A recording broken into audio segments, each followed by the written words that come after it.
Hello students, अस्सलाम वालेकुम and welcome back to my channel. मैं हूं इंजीनियर उस्मान खान और आज का हमारा टॉपिक है स्पीड एंड वेलोसिटी। तो बहुत ही इंटरेस्टिंग सा और बहुत ही मजे का कॉन्सेप्ट होने लगा है ये। तो आपने ध्यान से सुनना है बातों को। जब आप ध्यान से बातें सुन लेंगे तो आपको फिर याद करने में कोई मसला नहीं होगा ये। ठीक है, और बहुत आसान है। और शॉर्ट क्वेश्चंस यहाँ पर बहुत ही इंपॉर्टेंट है। स्पीड का शॉर्ट क्वेश्चन इंपॉर्टेंट और वेलोसिटी ये अलग से, और डिफरेंशिएट भी आता है इनके दरमियान में। तो बड़े इंपॉर्टेंट है, लेकिन वो एंड पे डिस्कस करेंगे। पहले हमने समझना है इनके कॉन्सेप्ट्स। ठीक है। अब सबसे पहले हम ये डिस्कस करेंगे, आपको स्केलर का पता होना चाहिए, वेक्टर का पता होना चाहिए। तो हम इसी चैप्टर के जो लेक्चर नंबर 1 था वहां पर डिटेल से डिस्कस करके आए थे कि स्केलर क्या चीज है और वेक्टर क्या चीज है। ठीक है।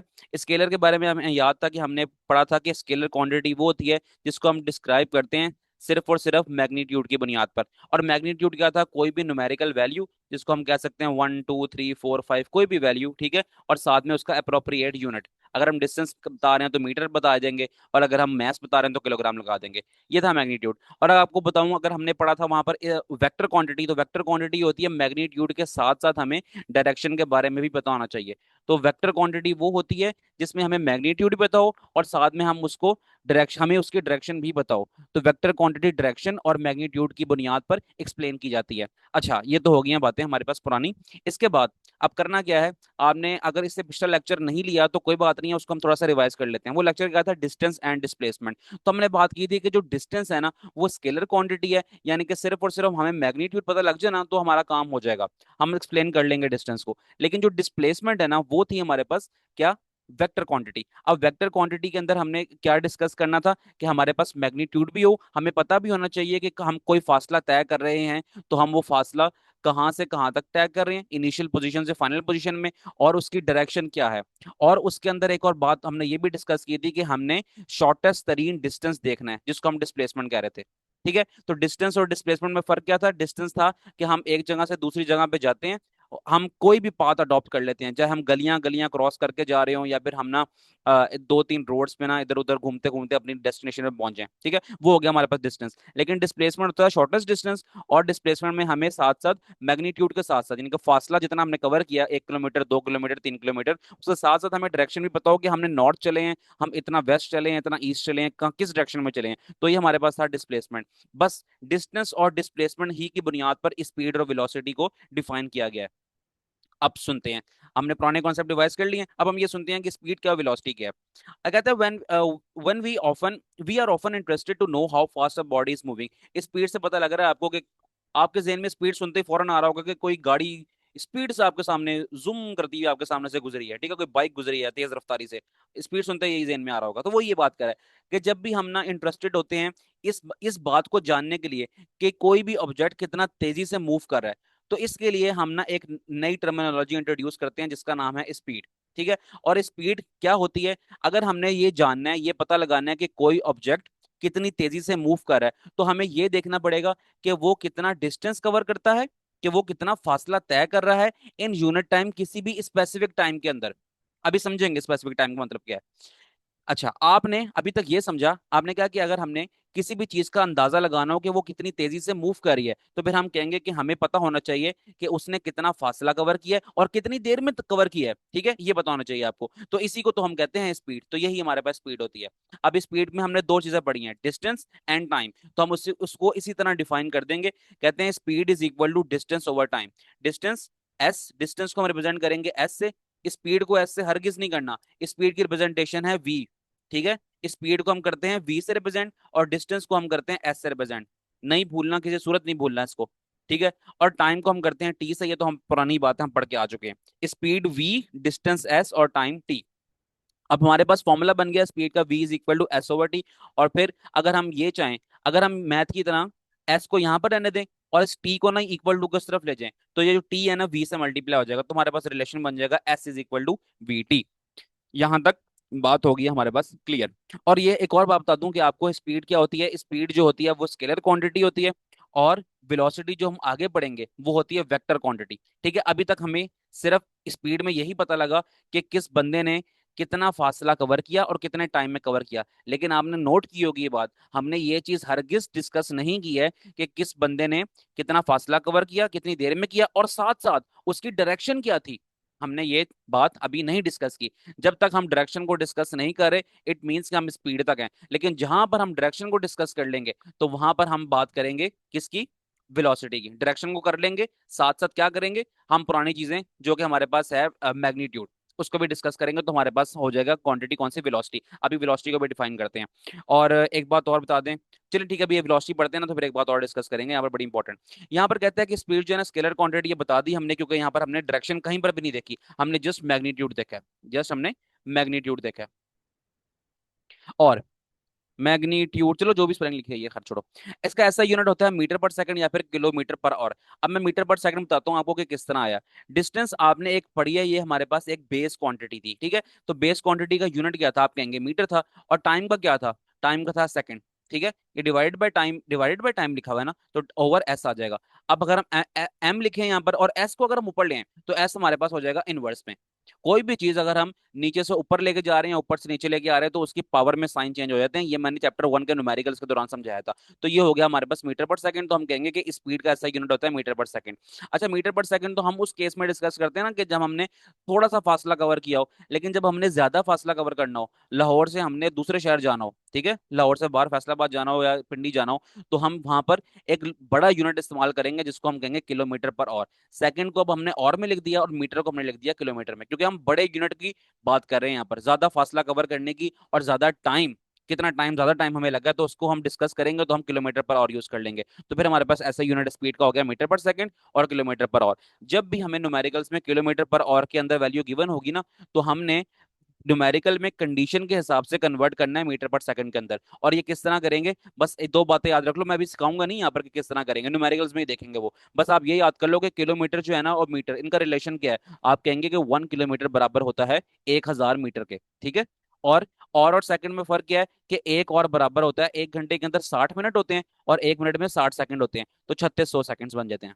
ठीक है, तो एक और बराबर होता है 3600 सेकंड्स के। तो ये छोटी सी वैल्यूज हम याद रखते हुए कन्वर्जन करेंगे, लेकिन न्यूमेरिकल्स में, यहाँ पर नहीं। तो मैंने आपको ये बताया कि कहीं पर हमें वैल्यू अगर इस तरह गिवन होगी, तो हम उसको इसमें कन्वर्ट करेंगे अकॉर्डिंग टू कंडीशन के न्यूमेरिकल में क्या कंडीशन मांगी गई है। आगे चलते हैं। बहुत मजे का एक और कॉन्सेप्ट आ रहा है। अभी हमने वेलोसिटी को बिल्कुल नहीं छेड़ा, लेकिन मैं वेलोसिटी का थोड़ा बहुत आपको ओवरव्यू दे दिया है। लेकिन अभी तक हमने स्पीड पढ़ी है, तो स्पीड ही को मजीद देख रहे हैं आगे। इट इज ऑब्वियस, कहता है ये बात तो बिल्कुल ऑब्वियस है, हमें पता है कि that speed of a vehicle does not remain constant. हमारी जो व्हीकल की, हमारी जो गाड़ी है, हमारी जो बाइक है, उसकी जो रफ्तार है ना, वो एक जैसी नहीं रहती। कांस्टेंट क्या है ना, एक जैसी नहीं रहती। अब इस बात का मतलब क्या है, आपने अपने घर से बाइक निकाली है, ठीक है, घर से बाहर बाइक निकाल के आपने चलाना शुरू कर दी। तो फिर आपने क्या देखा, आपने क्या ऐसा नोट किया है कि आपकी बाइक जो है ना, 50 की आपने स्पीड रखी है, 50 किलोमीटर पर आवर। अगर आप स्पीडोमीटर देखो अपनी बाइक के ऊपर या गाड़ी के ऊपर, तो उसमें बना हुआ होता है सुई, जिसमें बनी होती है, और वो सुई जो है ना घूम रही होती है, और इसको हम स्पीडोमीटर कहते हैं। अच्छा, वहां पर अगर आप देखें, तो वहां पर कभी ऐसा पॉसिबल है कि आपने 50 किलोमीटर पर आवर की स्पीड रखी और ना आप उसी पे चलते रहे? आप कहेंगे ऐसा तो पॉसिबल नहीं है, आगे गाड़ियां आ जाती हैं कहीं पर, या फिर कोई खड्डा आ जाता है, या फिर स्पीड ब्रेकर आ जाता है, तो हमें अपनी स्पीड कम करनी पड़ती है। या फिर कहीं पर हम खुली रोड देखेंगे, तो हम अपनी रफ्तार को बढ़ा लेंगे। तो इसलिए आपने एक ही फिक्स्ड स्पीड के अंदर आप कभी भी अपनी गाड़ी को नहीं चलाते। तो वो यही बात यहाँ पर लिखी है कि हमारी हमारी ये बिल्कुल ये ऑब्वियस है बात कि कभी भी ऐसा नहीं, पॉसिबल नहीं है कि हम ना कांस्टेंट स्पीड के साथ अपनी गाड़ी को चलाते जाएं। If the reading of the speedometer of the vehicle is observe. अब कहता है कि जब हम ना अपनी गाड़ी चला रहे हैं, बाइक चला रहे हैं, तो हमने फौरन अपने स्पीडोमीटर के ऊपर नजर मारी है, तो वहां पर हमने उसकी रीडिंग देखी। रीडिंग में क्या ही देखेंगे, हम रीडिंग में ये देख लेंगे कि हमारी गाड़ी कितनी स्पीड से चल रही है।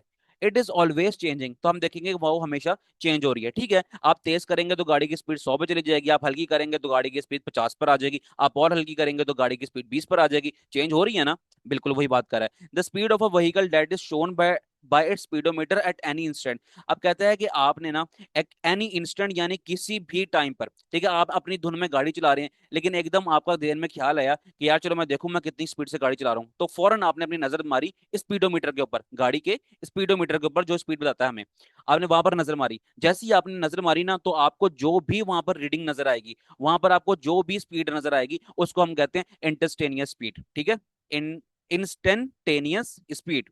ठीक है, प्रोनाउंस करने में थोड़ा सा डिफिकल्ट हो सकता है, लेकिन कोई ऐसा मसले की बात नहीं है। मैं भी कभी कभार फंबल हो जाता हूँ इसमें, शायद अभी भी हो गया हूँ, आई डोंट नो। लेकिन फिर भी आपने इस नाम को याद रखना है, इंस्टेंटेनियस स्पीड। इसको हम कहते हैं कि एट एनी इंस्टेंट, किसी भी टाइम पर आपने नजर मारी अपने स्पीडोमीटर पे, तो जो रीडिंग आपको वहां पर शो हुई तो उसको हम कहते हैं कि इंस्टेंटेनियस स्पीड है ये। तो बस यहाँ तक याद रख लो, आपको बात समझ आ गई होगी। आगे कहता है कि practically we make use of the average speed. हम ना अक्सर जो है ना एवरेज स्पीड का इस्तेमाल करते हैं। प्रैक्टिकली मतलब है कि हमेशा ही हम एवरेज स्पीड का इस्तेमाल करते हैं। अच्छा, इस बात का मतलब क्या है? देखो, एवरेज स्पीड ये होती है कि अब ऐसा तो नहीं है ना कि हम पूरे रास्ते जो है ना अपनी गाड़ी की रीडिंग नोट करते रहें। मैंने सोचा कि यार चलो 1 सेकंड हो गया मेरा, अब 1 सेकंड में मेरी स्पीड जो थी ना 10 किलोमीटर पर आवर थी। फिर मैंने अगले सेकंड फिर देख ली, फिर मैंने 20 किलोमीटर पर आवर आई। ठीक है, फिर मैंने फिर देखी अपनी स्पीड, वो 30 आई, फिर मैंने देखी 35 आई, जो भी आई, ठीक है, कभी कम होगी कभी ज्यादा होगी। मैंने सारी ना पागलों की तरह मैं कागज पे नोट करता जाऊंगा थ्रू आउट अपने रास्ते में। ऐसा तो नहीं करूंगा कभी भी, बिल्कुल भी नहीं करूंगा। अगर मैं ऐसा करने बैठ गया तो फिर मैं गाड़ी चलाऊंगा या फिर ये काम करता रहूंगा? तो ऐसा पॉसिबल नहीं है। तो कहता है इसलिए हम एक और फिनोमिना या फिर एक और कॉन्सेप्ट का इस्तेमाल करते हैं यहाँ पर, जिसका नाम है एवरेज स्पीड। तो हम कहते हैं कि अगर हम एक जगह से दूसरी जगह पर पहुंचे हैं ना अगर, तो हमने कितना फासला कवर किया है उसको देखना है आपने, और आपने कितना टाइम जिया है वहां पर जाने में। अभी आपने स्पीड का फॉर्मूला पढ़ा था, तो वही है डिस्टेंस ओवर टाइम। तो यहाँ पर एवरेज में आ गया टोटल डिस्टेंस ओवर टाइम। जितना भी आपने आपने जितना भी फासला कवर किया है, आप पहले उसको देखें और डिवाइड कर दें कि आपको टाइम टोटल कितना लगा है। फिर आपने इसको आंसर निकाल लेना, तो ये कह देंगे आपकी एवरेज स्पीड थी। अब एवरेज स्पीड का मतलब ये होता है कि ना, आप एवरेज निकालें और आपका आंसर जो आ जाए वो आ जाए 60 किलोमीटर पर आवर आ जाए आंसर, ठीक है। इसका हरगिज मतलब ये नहीं है कि आप हर वक्त हर लम्हे पे ना आपकी स्पीड जो थी ना थ्रू आउट द जर्नी, पूरी जर्नी में ना आपकी जितनी भी आपने जर्नी आपने जो ट्रेवल किया जितनी भी, उसकी में आपकी स्पीड 60 किलोमीटर पर आवर थी। ऐसा हरगिज नहीं हो सकता। ऐसा हरगिज इसलिए नहीं होगा क्योंकि आपकी स्पीड कभी कम होगी कभी ज्यादा होगी, वो हम बात डिस्कस करके आ चुके हैं, ठीक है। तो एवरेज स्पीड निकालने का मकसद यही होता है कि हम सिर्फ एक आइडिया लगा लें कि हमने ओवरऑल जो हमारी स्पीड रही है ना, ओवरऑल हमारी स्पीड क्या रही है, वो 60 की स्पीड रही है। 60 से ऊपर भी थी, 60 से कम भी थी, लेकिन सबकी हमने सारी स्पीड्स अपनी इकट्ठी की, और इकट्ठी करने के बाद उसकी जब एवरेज निकाली है, तो फिर हमारे पास आंसर जो भी आएगा ना, हम कहेंगे कि हमारी ओवरऑल जो है ना, रफली जो हमारी एस्टिमेटेड हमारा जो आइडिया था वो यही था कि हमने ना 60 किलोमीटर पर आवर के हिसाब से अपनी गाड़ी चलाई है। तो बाकी अब आपको सारे कॉन्सेप्ट समझ आ गए हैं। तो फिर उसको एवरेज निकालने का तरीका बता दिया उसने कैसे है, कि आपने कितना फासला कवर किया है। अगर आपने फासला कवर किया है 50 किलोमीटर, आप लिखेंगे 50 किलोमीटर और डिवाइड कर देंगे टाइम में। अगर आपको 50 किलोमीटर तय करने में आपको लगा है 1 घंटा, तो आप लिख देंगे यहाँ पर 1 आवर। तो 50/1 आवर, या फिर आप इसको ये भी कह सकते हैं कि 50 डिवाइड करें, आंसर निकालें 50 किलोमीटर पर आवर। तो आप कह सकते हैं कि मेरी स्पीड जो थी ना वो 50 किलोमीटर पर आवर थी, ठीक है। तो ये आपके पास एवरेज हो गई है, यानी कि 50 से ज्यादा भी थी 50 से कम भी थी, लेकिन एक रफ एस्टिमेट जो मेरे पास आया ना 50 किलोमीटर पर आवर का आया, तो उसको हम कह देंगे एवरेज स्पीड। तो ये सारे कॉन्सेप्ट समझ आ गए हैं। तो अब हम चलते हैं इस एग्जाम्पल की तरफ। बड़ी ही आसान और सिंपल सी एग्जाम्पल है, और मैं बता भी दूंगा आपको कि आपने पेपर में जब एग्जाम्पल्स आती हैं, न्यूमेरिकल्स आते हैं, तो किस तरह करने हैं। जब न्यूमेरिकल्स करेंगे वो तो खैर जब डिस्कस कर ही लेंगे। एग्जाम्पल जिस तरह बुक में लिखी है ना, आपने इसमें थोड़ी सी बस हेडिंग्स बनानी होती हैं, तो वो बता दूंगा मैं अभी आपको। कहता है एन ईगल, एक जो है ना ईगल है वो डाइव्स उड़ी है to the ground along a 300 metre path with an average speed. ठीक है, वो उड़ी है और उसने ना फासला कवर किया है 300 मीटर का। नजर आ गया मीटर, मीटर में क्या होगा, डिस्टेंस होगा। आ गई बात, डाटा में एक चीज हमारे पास आ गई है, विद एन एवरेज स्पीड। अब दे दी उसकी एवरेज स्पीड। एवरेज स्पीड क्या थी, 60 मीटर पर सेकेंड। मैंने कहा था ना कि आपको आपके पास जो स्पीड है वो मीटर पर सेकेंड में भी आ सकती है, मीटर पर सेकंड में भी, और किलोमीटर पर आवर में भी आ सकती है। तो बिल्कुल वहीं पर यहाँ पर देख लो, अब मीटर पर सेकंड में आया। कई न्यूमेरिकल्स में आपको किलोमीटर पर आवर के अंदर भी दे सकते हैं वैल्यू, परेशान नहीं होना, ये स्पीड ही होती है। अब हमारे पास एवरेज स्पीड ये आ गई है, और हमारे पास जो डिस्टेंस है वो ये आ गया। हाउ लॉन्ग, कितना कितना टाइम लगा ये सब करने में, ठीक है, ये फासला कवर करने में उस ईगल को कितना टाइम लगा, तो वो पूछा उसने। तो आप देखो हमारे पास न्यूमेरिकल्स में, न्यूमेरिकल के अंदर क्या चीजें गिवन है। आप कहेंगे डिस्टेंस गिवन है, ठीक है, और एवरेज स्पीड गिवन है। क्या फाइंड करना है, टाइम फाइंड करना है। तो कितना आसान है, आप टाइम को यहां पर ले जाओ और वेलोसिटी को यहां पर ले आओ, ठीक है। टाइम को वेलोसिटी की जगह पे ले जाओ, वेलोसिटी को यहां पर ले आओ, तो आपके पास फॉर्मूला बन जाएगा T=S/V। फॉर्मूला वही रखना है, बस आपने अपने हिसाब से जिस तरह मैथ में करते हो ना, इक्वल टू किस तरफ ले जाओ और इक्वल टू किस तरफ ले आओ, ये बिल्कुल मैथ वाला सिंपल काम है। तो आपने उस तरह करके फॉर्मूले को अरेंज करना है और यहाँ पर ना आपने आंसर निकाल देना है। अब जो मैं बता रहा था आपको कि लिखना किस तरह है, जो जो आपको ना चीजें गिवन होती है ना न्यूमेरिकल के अंदर या फिर एग्जाम्पल के अंदर, उसको हम लिखते हैं under the heading of data. ठीक है, आपने डाटा की हेडिंग बनानी है। जब आप डाटा की हेडिंग बनाओगे, फिर आप ये लाइन लिखोगे, ये लाइन लिखोगे। फिर आपने जो चीज फाइंड करनी होती है ना, उसको हम लिखते हैं under the heading of to find. ठीक है, तो टू फाइंड की आपने हेडिंग बनानी है, फिर आपने ये लाइन लिखनी है। फिर आपने ना जब सॉल्व करना होता है, तो आपने लिखना होता है कैलकुलेशंस। कैलकुलेशंस कैलकुलेशंस की हेडिंग बनानी होती है, फिर आपने जो भी सॉल्व करना है ना उसको सॉल्व कर लें, और टाइम हमारा सेकंड्स में होता है, तो आपका आंसर सेकंड्स में आ गया।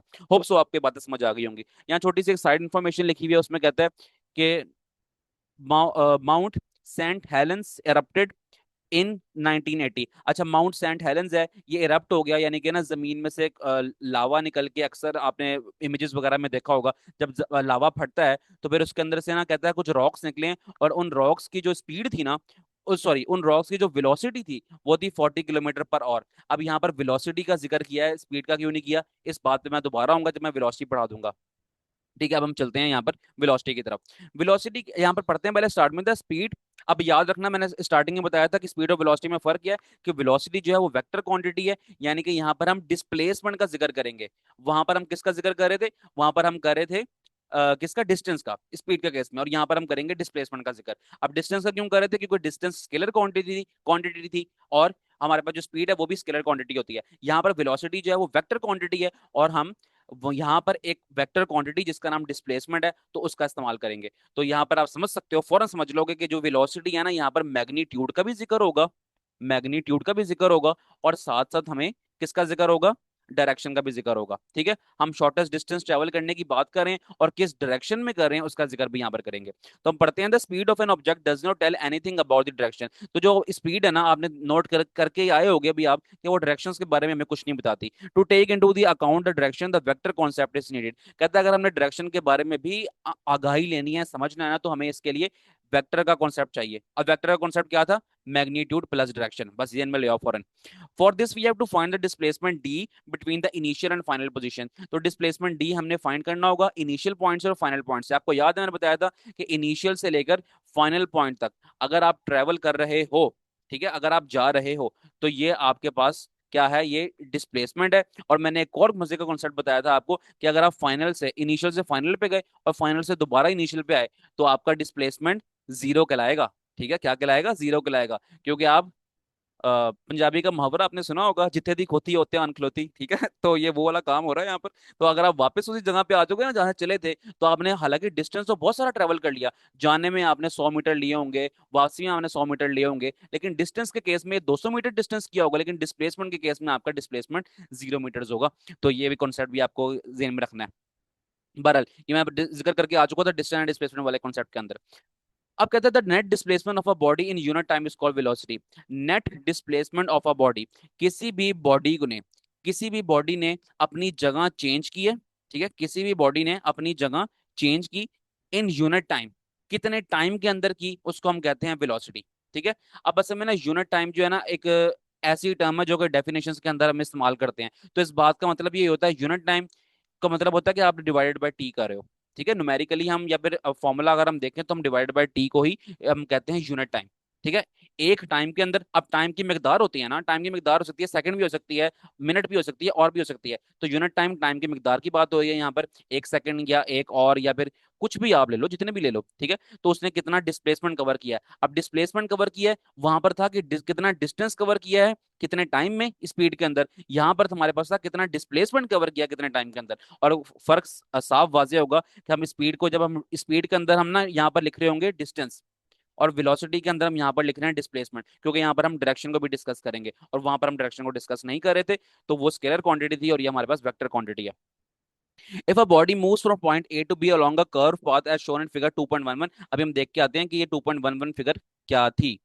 ये थी जो मैंने आपको पढ़ाई थी, ये थी वो फिगर जो मैंने आपको पढ़ाई थी इस पिछले लेक्चर के अंदर। तो कहता है कि अगर हम इस फिगर को देखें ना, तो हमारे पास ये जो ए से लेकर बी तक पॉइंट है ना, जो स्ट्रेट लाइन हमारे पास एक शो हो रहा है, एक स्ट्रेट लाइन शो हो रही है और एक कर्व सी पाथ शो हो रही है। जो कर्व वाली पाथ है ना, वो हमारे पास डिस्टेंस है, और जो ए से लेकर बी तक स्ट्रेट लाइन शो हो रही है ना, वो हमारे पास डिस्प्लेसमेंट है। तो यही वो बात यहाँ पर बताना जा रहा है। If a body move from point A to B along a curved path as shown figure, the displacement D is the straight line AB। तो जो displacement D था, यानी कि जो straight line थी ना, बिल्कुल जो बनी थी, वो हमारे पास जो थी ना, वो displacement था। अब एवरेज वेलोसिटी निकालनी है, तो एवरेज वेलोसिटी क्या निकालेंगे, एवरेज स्पीड निकालना पता था हमें। यहाँ पर हम लिखते थे डिस्टेंस, लेकिन यहाँ पर हम लिखेंगे डिस्प्लेसमेंट, बाकी सारा कुछ ना वही वाला है। तो V is equal to D over T आ गया, बस वही काम है सारा। आगे चलते हैं। Velocity is a vector quantity, velocity vector quantity है क्योंकि ये डायरेक्शन को भी डील करती है। The equation 2.2 shows that the direction of velocity is the same as that of a displacement. कहता है ये जो फिगर है ना, ये सॉरी, ये जो इक्वेशन है 2.2, ये हमें ये बता रही है, कहता है the direction of a velocity is the same as that of displacement. यानी कि जिस सिमत के अंदर हमारा डिस्प्लेसमेंट हो रहा होगा, चाहे वो नॉर्थ सिमत हो, चाहे वो साउथ हो, चाहे वो ईस्ट हो, चाहे वो वेस्ट हो, जिस सिमत के अंदर हमारा डिस्प्लेसमेंट कवर हो रहा होगा ना, तो हमारी वेलोसिटी भी उसी डायरेक्शन को शो करेगी। The SI unit of velocity is also metre per second, जो कि स्पीड का यूनिट था वही इसका, स्पीड का ऐसा यूनिट था वही हमारे पास वेलोसिटी का भी ऐसा यूनिट है। या फिर हम इसको किलोमीटर पर और भी कर सकते हैं, वो बातें डिस्कस हो गई हैं पहले। Consider the example of a car moving towards the north. अब एक गाड़ी है जो कि मूव कर रही है नॉर्थ डायरेक्शन में, ठीक है, डायरेक्शन आ गई, अब वेलोसिटी की बात होगी, याद रखना। At the rate of 70 kilometre per our, और जो रेट है, इट मींस कि उसकी जो वेलोसिटी है ना, वेलोसिटी जो है वो है 70 किलोमीटर पर आवर।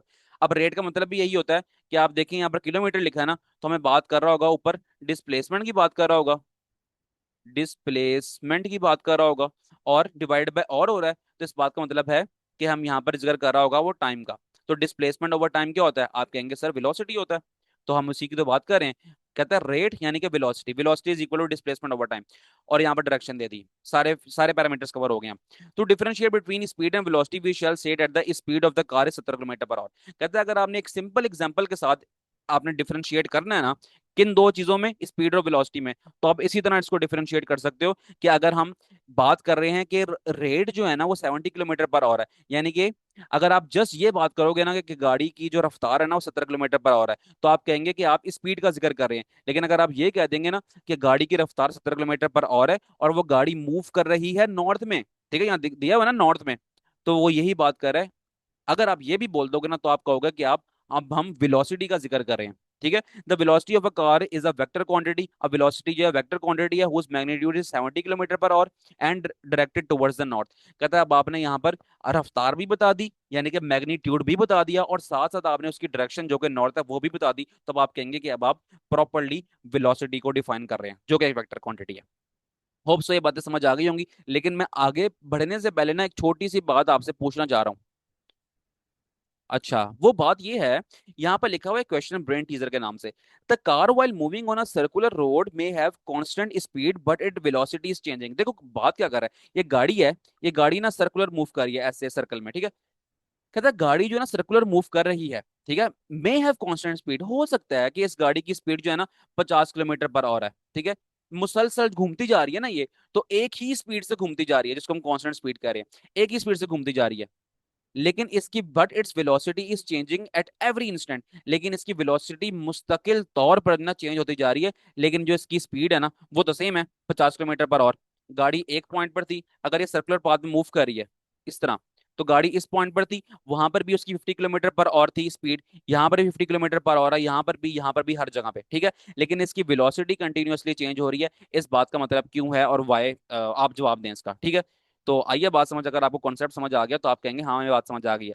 आपको क्या कॉन्सेप्ट समझ आया, आपको ये समझ आया होगा कि गाड़ी मुस्तकिल तौर पे अपनी जगह को चेंज कर रही है, अपनी डायरेक्शन को चेंज करी जा रही है, ठीक है, अपनी डायरेक्शन को मुस्तकिल तौर पे वो चेंज कर रही है, जिसकी बुनियाद पर हम कहेंगे कि उसकी डायरेक्शन मुस्तकिल तौर पे चेंज हो रही है, ठीक है, डायरेक्शन चेंज हो रही है, तो फिर हम यहाँ पर डायरेक्शन का जिक्र ले आए हैं ना, तो ये यहाँ पर जिक्र आ रहा है कि इसकी वेलोसिटी भी चेंज हो रही है, direction change, displacement change, displacement change तो वेलोसिटी चेंज, इस तरह समझ लो। अगर प्रॉपर आंसर लिखना है तो आप लिखेंगे a car moving on a circular road may have constant speed but it velocity keep changing because the direction of motion is continuously changing, ठीक है। इसकी जो डायरेक्शन ऑफ मोशन है, यानी कि पहले ये यहाँ थी, फिर इसने इस तरफ को मूव किया, फिर यहाँ से इस तरफ को मूव किया, फिर यहाँ से इस तरफ को मूव किया, फिर यहाँ से इस तरफ को मूव किया, कंटिन्यूअसली अपने डायरेक्शन को चेंज करते जा रही है।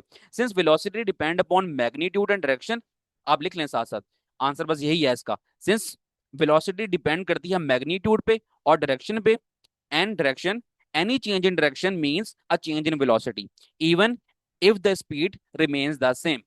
तो ये आप इसका आंसर लिख सकते हैं कि हम ये बता रहे हैं यहाँ पर कि जो हमारी गाड़ी है, इसकी स्पीड कोई शक नहीं है कि सेम है, 50 हो सकती है, 60 हो सकती है, कुछ भी हो सकती है, वो सेम है, लेकिन इसकी वेलोसिटी चेंज इसलिए हो रही है क्योंकि ये अपनी डायरेक्शन को कंटिन्यूअसली चेंज करती जा रही है। जब डायरेक्शन कंटिन्यूअसली चेंज हो रही है तो फिर डिस्प्लेसमेंट भी चेंज हो रहा है, जब डिस्प्लेसमेंट चेंज हो रहा है तो अल्टीमेटली वेलोसिटी भी चेंज हो रही है, लेकिन स्पीड पे कोई फर्क नहीं पड़ा, ये याद रखना बात को। ओके जी। अब हम चलते हैं अगली बात। अच्छा, एक छोटा सा एमसीक्यू और रह गया, इसको आपने याद करना है एमसीक्यू के तौर पे। यहाँ पर बताया हुआ है कि ना फास्टेस्ट लैंड मैमल जो है ना वो चीता है। चीते की जो स्पीड होती है ना वो होती है 110 किलोमीटर पर आवर। इस तरह यहाँ पर सेलफिश का भी जिक्र किया हुआ है, जो कि मेराइन एनिमल है, यानी कि समुद्रों में रहने वाली। तो उसका भी यहाँ पर जिक्र किया हुआ है, उसके बारे में बता रहा है, उसकी स्पीड भी 110 किलोमीटर पर आवर होती है। तो फास्टेस्ट एनिमल जो है ना वो ये है हमारे पास दुनिया में। तो अब उसको एमसीक्यू के तौर पर जरूर याद करना। ये इस तरह के एमसीक्यू बहुत बहुत आप कह लें कि आते हैं, बार बार आते हैं। आगे अब हम चलते हैं यहाँ पर uniform and non uniform velocity. ज्यादा नहीं जिक्र करेंगे, बस थोड़ा सा इसमें आइडिया लेंगे कि यहाँ पर क्या बता रहा है। यूनिफॉर्म का मतलब होता है एक जैसी, एक जैसी। ठीक है, यूनिफॉर्म का मतलब होता है एक जैसी, और नॉन यूनिफॉर्म का मतलब क्या होगा, एक जैसी ना हो। यूनिफॉर्म वेलोसिटी और नॉन यूनिफॉर्म वेलोसिटी को आप समझते हैं बिल्कुल ही आसान तरीके से। वो कहता है the velocity is said to be uniform. Velocity uniform कब होगी? If the speed and direction of a moving body does not change. अगर तो उसकी स्पीड भी चेंज ना हो रही हो और उसकी डायरेक्शन भी चेंज ना हो रही हो। ठीक है, एक गाड़ी ना यहां से चलना शुरू हुई है और नॉर्थ पे चलती जा रही है, चलती जा रही है, चलती जा रही है, और उसकी स्पीड भी सेम है, 50 किलोमीटर पर आवर की स्पीड से चलती जा रही है। तो हम कहेंगे ये हमारे पास यूनिफॉर्म वेलोसिटी है। ठीक है, कहीं इधर उधर कहीं पर भी टर्न नहीं ले रही है, स्ट्रेट चलती जा रही है। एक अच्छा, स्ट्रेट ना भी हो, इस तरह भी हो सकती है, इस तरह भी हो सकती है, एक ही डायरेक्शन में चलती जाए। ठीक है, और उसकी जो स्पीड है वो भी सेम हो। अगर 50 किलोमीटर पर आवर है इस टाइम पर, तो इस टाइम पर भी 50 किलोमीटर पर आवर हो यार, इस टाइम पर भी या फिर इस टाइम पर भी, एट एनी इंस्टेंट, किसी भी टाइम पर, किसी भी पॉइंट पर ना इसकी स्पीड सेम होनी चाहिए अपने पिछले पॉइंट के हिसाब से। तो जब वो सेम होंगी और इसकी डायरेक्शन भी चेंज नहीं हो रही होगी तो हम कहेंगे यूनिफॉर्म है। अगर ऐसा नहीं होगा तो नॉन यूनिफॉर्म होगी। अच्छा, अब ऐसा दो कंडीशंस है ना हमारे पास, स्पीड और डायरेक्शन। अगर आप डायरेक्शन चेंज कर दोगे और स्पीड सेम रखोगे, फिर भी हम कहेंगे कि ये नॉन यूनिफॉर्म वेलोसिटी है। अगर आप ये करोगे, डायरेक्शन को सेम रखोगे और स्पीड को चेंज कर दोगे, स्पीड 50 थी पहले, आप 60 कर दो, 70 कर दो, ठीक है, आप चेंज कर रहे हो, अगर आप चेंज करोगे तो फिर भी हम कहेंगे ये नॉन यूनिफॉर्म वेलोसिटी है। और तीसरा केस ये भी होता है कि अगर आपने स्पीड भी चेंज कर दी और डायरेक्शन भी चेंज कर दी तो फिर भी नॉन यूनिफॉर्म वेलोसिटी है।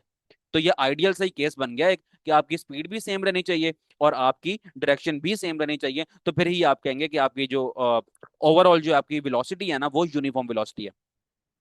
कहता है प्रैक्टिकली अगर हम अपनी डेली लाइफ में देखें, आम रूटीन में जो कुछ हो रहा है, अब vehicle does not move in a straight line. Vehicle कभी स्ट्रेट लाइन में मूव नहीं करता। ऐसा तो कभी भी नहीं होता ना कि पूरा शहर बना हुआ है इसी तरह बना हुआ है कि सीधी लाइन में जाते रहो और जो है ना एक ही जगह पे आपको सारा कुछ मिल जाएगा। ठीक है, आपको कभी टर्न लेना पड़ता है, कभी राइट कभी लेफ्ट, तो आपको ना डायरेक्शन चेंज करनी पड़ती है। लेकिन साथ साथ ये भी देखो, आपको स्पीड भी चेंज करनी पड़ती है ना। आप कहेंगे हाँ बिल्कुल, कभी हमारे आगे कोई और गाड़ी आ गया, हमें ब्रेक लगानी पड़ जाए, कहीं स्पीड ब्रेकर आ जाए, हमें ब्रेक लगानी पड़ जाए, स्पीड कम करनी पड़ जाए, कहीं हमें खाली रोड मिल जाए तो हम तेजी से भगाना शुरू कर दें, तो हमारी जो स्पीड है ना वो रिपीटेडली आप देख रहे हो चेंज हो रही है। तो हम स्पीड भी अपनी चेंज करते रहते हैं अब थ्रू आउट द जर्नी, और हम अपनी डायरेक्शन को भी हमें चेंज करना पड़ता है। तो ये नॉन यूनिफॉर्म वेलोसिटी की कैटेगरी आ गई ना, बिल्कुल आ गई। अच्छा, कहता है इट चेंजेस स्पीड और इट्स डायरेक्शन फ्रीक्वेंटली। हो गई, ये बात कर ली है मैंने। The example of a body moving with uniform velocity is a downward motion. कहता है हाँ, एक कंडीशन है कि अगर आसमान से गिरा, खजूर में अटका, खजूर में नहीं अटक रहा यहाँ पर, लेकिन आसमान से गिरने वाली ऊपर से कोई चीज गिर रही है ना, आसमान तो एक महावरतन बोल रहा हूँ ना मैं, ऊपर से कोई चीज अगर नीचे की तरफ गिर रही है ना, तो कहता है फिर हम कह सकते हैं यहाँ पर यूनिफॉर्म वेलोसिटी हो सकती है। और वो कहता है कि पैराट्रूपर, पैराट्रूपर जो है ना, अगर वो ऊपर से लेकर नीचे तक गिर रहा है, पैराट्रूपर क्या होता है, वो जो आपने अक्सर देखा होगा रील्स में या शॉर्ट्स में या फिर यूट्यूब वीडियोस में, कि ऊपर से छलांग मार रहे होते हैं हेलीकॉप्टर या प्लेन में से, और ना पैराशूट खोल लेते हैं, और ना पता नहीं स्काई डाइविंग कहते हैं क्या कहते हैं उसको, तो वो कर रहे होते हैं, फिर ना जमीन पे नीचे की तरफ आ रहे होते हैं, तो ये वो पैराट्रूपर होते हैं। when a paratrooper jump from an aeroplane, जब वो एरोप्लेन से गिरता है paratrooper, he falls freely for few moment, तो वो फ्रीली ना नीचे गिर रहा होता है, हवा का फ्रिक्शन पड़ रही होती है उसमें, और ना अपनी ही धुन में वो नीचे गिर रहा होता है। देन द पैराशूट ओपन, फिर एकदम पैराशूट खुल जाता है, फिर क्या होता है, असल कहानी फिर शुरू होती है। At this stage the force of gravity acting downwards, तो फिर जो ग्रेविटी की फोर्स है ना, आपने पढ़ा था ना कि जी जी जो है ना वो फोर्स ऑफ ग्रेविटी है, जो कि जमीन की ही अपनी ग्रेविटेशनल एक्सेलरेशन है, यानी कि जमीन सबको अपनी तरफ खींच रही होती है उनके वेट के हिसाब से। चैप्टर 1 में मैंने W is equal to M G पढ़ाया था आपको, ये वेट था उस पैराट्रूपर का, ठीक है, उस बंदे का। और ये अ, जो कि डील कर रहा है उस बंदे के अपने मैथ से, और वैल्यू ऑफ जी पर, वैल्यू ऑफ जी क्या है, जमीन जो कि अपनी तरफ उस बंदे को खींच रही है, डाउनवर्ड खींच रही है। तो कहता है कि जो है ना वो on the paratrooper is balanced by the resistance of the air on the parachute that act upward. अब हो ये रहा है कि जमीन उसको अपनी तरफ खींच रही है नीचे की तरफ, लेकिन जो हवा की फ्रिक्शन है ना वो उसको ऊपर की तरफ खींच रही है। तो इस तरह ना अप डाउन वाली फोर्सेज है ना ये बराबर हो गई। अब वो फ्रीली मूव नहीं कर रहा, बल्कि एक तरीके के साथ वो नीचे की तरफ आ रहा है। Consequently the paratrooper moves down with uniform velocity. अब ना उसकी जो एक वेलोसिटी है ना वो ऑलमोस्ट फिक्स्ड हो गई है। ठीक है, क्योंकि फ्रिक्शन जो है ना उसको अपवर्ड मूव कर रही थी, ग्रेविटेशनल जो ग्रेविटेशनल पुल था जमीन का वो उसको अपनी तरफ खींच रहा था। तो अल्टीमेटली हुआ ये कि उसका अपना मैस ज्यादा था, ठीक है, फ्रिक्शन इतनी नहीं लग पाई, तो उसने अल्टीमेटली आना तो नीचे ही था, लेकिन वो नीचे जब आ रहा है ना तो वो एक यूनिफॉर्म वेलोसिटी के साथ नीचे आ रहा है, उसकी अब स्पीड जो है ना कम ज्यादा नहीं होगी। ठीक होगी बात, अब उसकी स्पीड भी कम ज्यादा नहीं होगी, और साथ साथ ये भी होगा कि जिस डायरेक्शन में वो गिर रहा है ना उसी डायरेक्शन में वो गिरता रहेगा, तो इसकी डायरेक्शन भी तकरीबन सेम हो गई। अब वो ऊपर से ना लेके ऐसे करके नीचे गिरेगा, ठीक है, यहाँ से गिरे ना तो उड़ता उड़ता उड़ता उड़ता ऐसे आ जाएगा, ऐसे तो नहीं आएगा, लेकिन अगर वो ऐसे भी आ रहा है, अगर वो ऐसे भी आ रहा है तो आप देख रहे हैं कि वो स्पेसिफिक डायरेक्शन को फॉलो कर रहा है, हाँ जी, स्पेसिफिक डायरेक्शन को वो फॉलो कर रहा है, तो फिर हम कहेंगे ये यूनिफॉर्म वेलोसिटी का एक एग्जाम्पल हो सकती है। तो आपने ना यहाँ पर एग्जांपल पैराट्रूपर की याद करनी है, यूनिफॉर्म वेलोसिटी की केस में differentiate between uniform and non uniform velocity आपने याद करना है, ठीक है, ये एग्जांपल जरूर याद करनी है आपने। और साथ में अगर अच्छा ये लिखोगे आप, ये एग्जांपल ऑफ अ बॉडी वाली आप लिखोगे एग्जांपल यूनिफॉर्म वेलोसिटी की केस में, और नॉन यूनिफॉर्म वेलोसिटी की केस में आप यहाँ से लेकर यहाँ तक लिखोगे under the heading of example. ये आएगा हमारे पास differentiate between uniform and non uniform. तो इस बात का मतलब क्या हुआ कि आपने यहाँ से लेकर यहाँ तक एंड तक सारा याद करना है। आगे चलते हैं। यहाँ पर हमने बात की थी, आपने जस्ट वेलोसिटी की डेफिनेशन याद करो, वेलोसिटी का फॉर्मूला याद करो, और ये याद करो कि velocity is a vector quantity है, और बस ठीक होगी बात यहाँ पर। और डिफरेंशिएट, हाँ, differentiate between speed and velocity आएगा ना तो आपने एक एग्जांपल से डिफरेंशिएट करना है उसको। पहले तो आपने ना एक पूरा टेबल बना लेना है, किस तरह, इस तरह आपने टेबल बना लेना है, यहाँ पर आपने लिखना है स्पीड, यहाँ पर आपने लिखना है वेलोसिटी, फिर आपने स्पीड की डेफिनेशन, वेलोसिटी की डेफिनेशन, यहाँ बताना है कि स्पीड स्केलर क्वांटिटी है, यहाँ बताना है आपने स्पीड, वेलोसिटी जो है वो वेक्टर क्वांटिटी है। यहाँ पर आपने फिर बताना है, आपने एग्जांपल की हेडिंग बनानी है, और इस एग्जांपल से समझा देना आपने, कंसीडर वाली एग्जांपल से लेकर यहाँ तक लिख देना आपने, और एक एग्जांपल से आपके दोनों कॉन्सेप्ट भी यहाँ पर क्लियर हो जाएंगे। तो बस इस तरह करना है डिफरेंशिएट इसका।